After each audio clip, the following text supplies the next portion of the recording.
ഒരു session class കഴിഞ്ഞപ്പോൾ കുട്ടികൾക്ക് പുറത്തേക്ക് ഇറങ്ങാനോ വല്ലാത്തൊരു ആഗ്രഹം. കുട്ടികളുടെ നല്ല ആഗ്രഹങ്ങൾ നിറവേറ്റി കൊടുക്കലാണല്ലോ നമ്മുടെ കർമ്മം. ഞാൻ പിന്നെ ഒന്നും നോക്കിയില്ല, കുട്ടികളുമായിട്ട് പുറത്തേക്ക് അങ്ങോട്ട് ഇറങ്ങി. എന്ത് കളിയാ മക്കളെ വേണ്ടെന്ന് ചോദിക്കേണ്ട താമസം. ഉസ്താദേ, ഒളിച്ചും പാത്തും കളിക്കാലോ നമുക്ക്.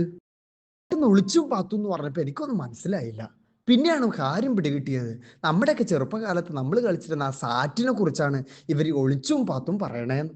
അങ്ങനെ ഓരോരുത്തർ വന്ന് എണ്ണിത്തുടങ്ങി, മറ്റുള്ളവർ ഒളിച്ചു എന്നു. അങ്ങനെ അവരെ കണ്ടെത്തിക്കൊണ്ടിരിക്കുകയാണ്. അതിനിടയിൽ വീണതോ ചളി പുരണ്ടതോ ഒന്നും മൈൻഡ് ചെയ്യാതെ നമ്മുടെ ആദു പിന്നെ അടുത്ത സെഷൻ എണ്ണാൻ വേണ്ടിയിട്ട് കടന്നു വരികയാണ്. അങ്ങനെ ആദു എണ്ണി തുടങ്ങുന്നതിന് കുട്ടികൾക്കൊരാഗ്രഹം, എന്താ ഉസ്താദ് എണ്ണിയാല്. അങ്ങനെ അവസാനം ഉസ്താദ് എണ്ണേണ്ടി വന്നു. അങ്ങനെ എണ്ണി കുട്ടികളെല്ലാം ഒളിച്ചു നിന്നു.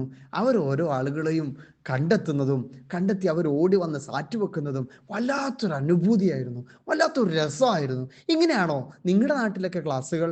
ഇങ്ങനത് കഴിഞ്ഞ് ഞങ്ങൾ വീണ്ടും പഠനത്തിലേക്ക് ചേക്കേറും, പിന്നെയും കളിയാവും, പിന്നെ ആക്ടിവിറ്റീസ് ആവും, പിന്നെ ഗെയിംസ് ആവും. ഇങ്ങനെ ഗെയിംസിലൂടെയും നല്ല കളികളിലൂടെയും ഞങ്ങളിങ്ങനെ പഠിച്ച് ചേക്കേറിക്കൊണ്ടിരിക്കുകയാണ് ഇവിടെ.